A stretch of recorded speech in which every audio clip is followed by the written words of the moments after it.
Welcome back to my channel, Sparkle and Glue. So glad to have you here today. So I created a set of, well, it's not really a set, a couple of custom reusable stencils in Cricut Design Space. And I just wanted to show them to you because I've been having some fun and I'm using my ink pads to get them onto the paper. So I used acetate. I don't know the actual thickness of this. It was actually something my daughter had in her stash. So I'm not sure, but I don't know if you can kind of see. So it's not, it's pretty sturdy, but I can tell you that the more intricate cuts aren't going to last. So maybe this will be good for a couple of times. I'm going to try, I read Mylar is something that's a little thicker, that maybe I could try, or even thicker acetate, I guess. One thing that's really good about this is because it's so clear, you can line it up perfectly on your paper. But anyway, so let's look at, here I did this stencil, which is, I guess you can see it better. So this is more of a damask type of all-over pattern, which is good for background paper.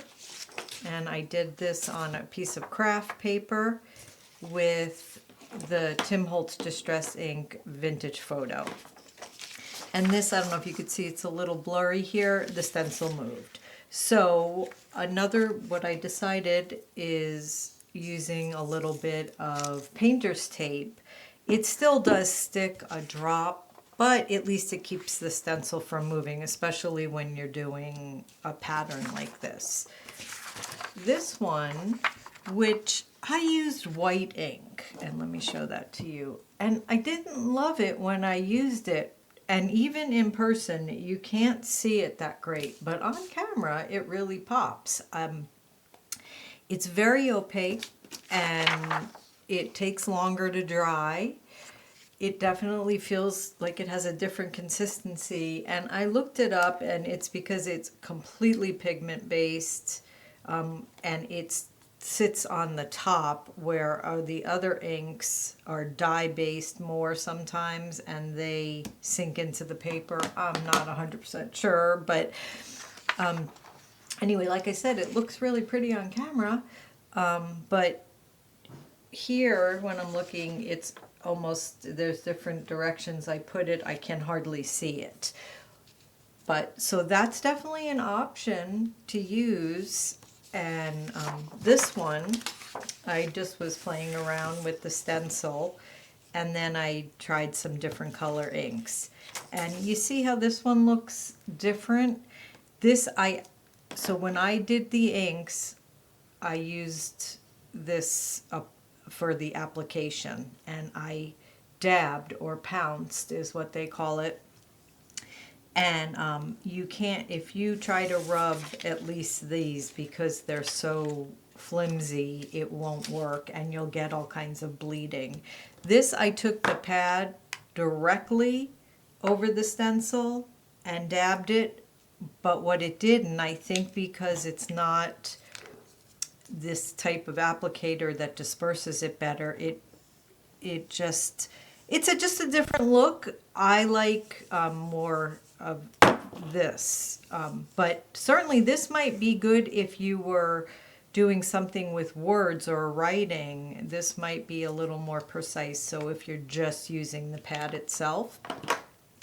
Anyway, and then let's see what else we have. All right, so we could, this I did for corners, so you can just put it on the corners, and then I did cut a full page, but it cut off the page. I didn't line it up properly, so I'm just going to flip it to get the other side. And this I just did on white paper, and again I used the Tim Holtz Distressed Vintage Photo. So I thought, and then we have some others we are going to try, but I thought, why don't we do a few on camera so you can see how it works. Maybe we'll do this one. And I'm just going to hold it because I'm not really doing anything for this. And maybe we could even try a little bit of an ombre pattern. So what I'm putting on is, I'm using this as, oh, it's the wrong cap, but it's pink.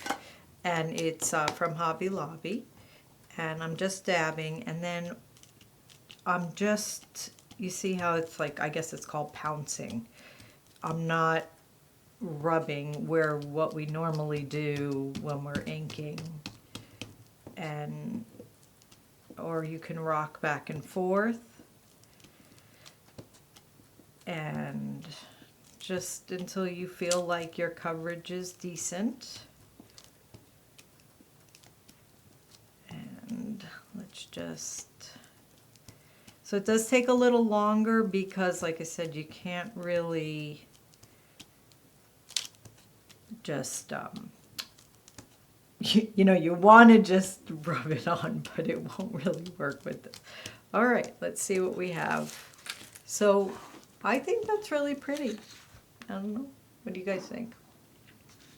And let's go back. And like I said, because this is so transparent, we can line it up almost perfect. Now, I wouldn't have normally picked it up if I was going to do this. Let's put a new, so these little dab, I guess they're, I don't know if they're called dabbers or applicators. They're great. You just peel off, and I'm putting a new one on, and it's like Velcro. And now I'm going to use the Tim Holtz Distressed ink, and it is in, I think it says pickled raspberry. It's very small, and I don't know, I'm just trying to get some ink on this because since it's brand new.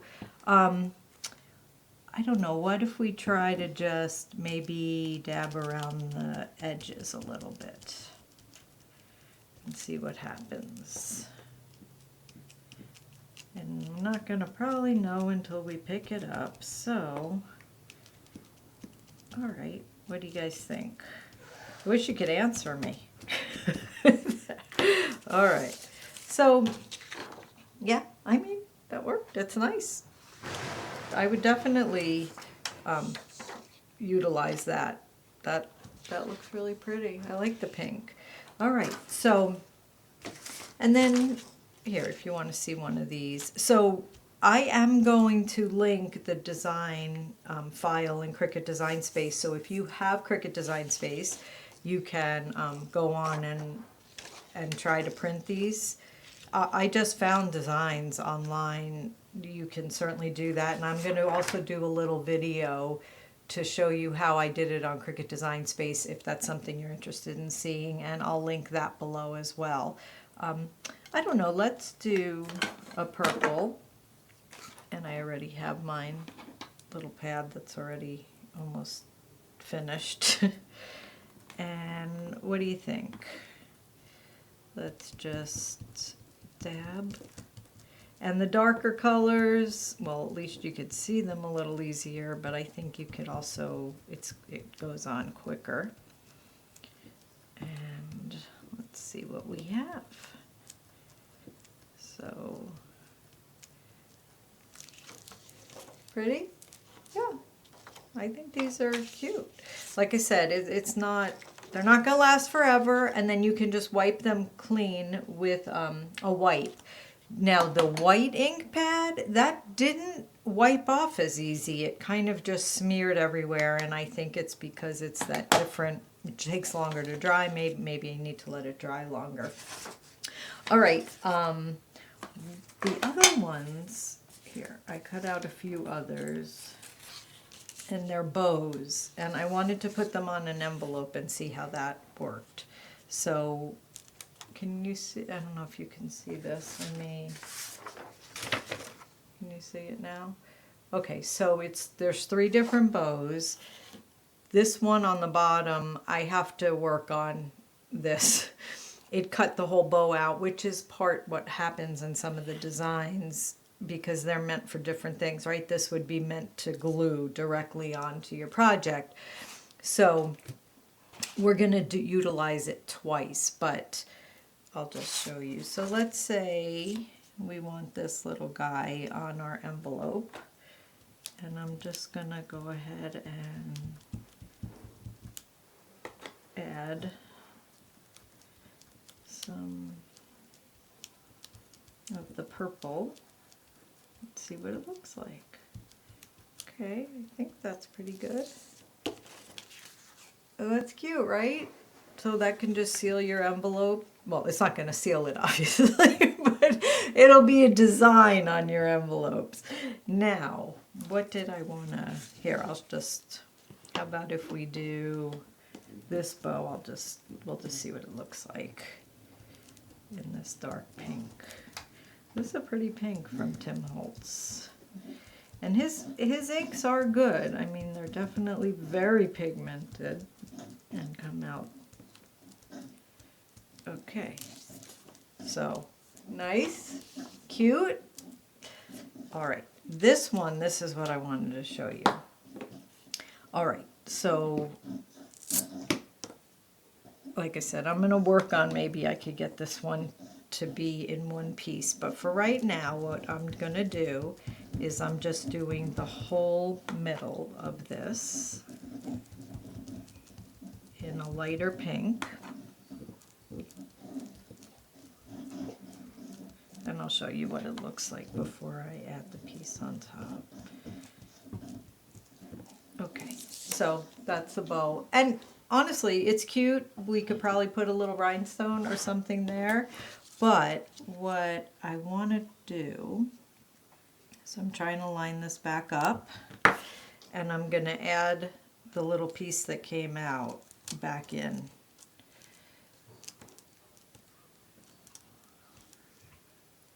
And let's see if we can get this to work. Okay, so I'm putting on the dark pink, and we're going to go ahead and just dab over with dark. All right, let's see. So, cute, right? I like that. So, these are fun. And then, oh, I have just a couple others. I did a key and a little postage stamp. And the postage stamp, that had more design in it, but again, it cut itself out. Well, it didn't. It cut out. So this might be nice if you have a sticker already or a little something you could glue on that is the postage stamp. And let's do, so I'll just hold this down. We'll do the key and the postage stamp. I'm just pushing to get into those lines. And then here, like I said, we could probably add a little design of some sort. All right, there you go. So, I don't know, it's kind of fun. I am enjoying this. I'm definitely going to explore more. And like I said, maybe get some Mylar, try the Mylar paper, which is supposedly a little more opaque, but thicker, it lasts longer. Anyway, we'll see what comes with it. Anyway, like I said, I'll link the Design Space project below in case you want that, and also the Design Space little tutorial on how I created the stencils in a pattern.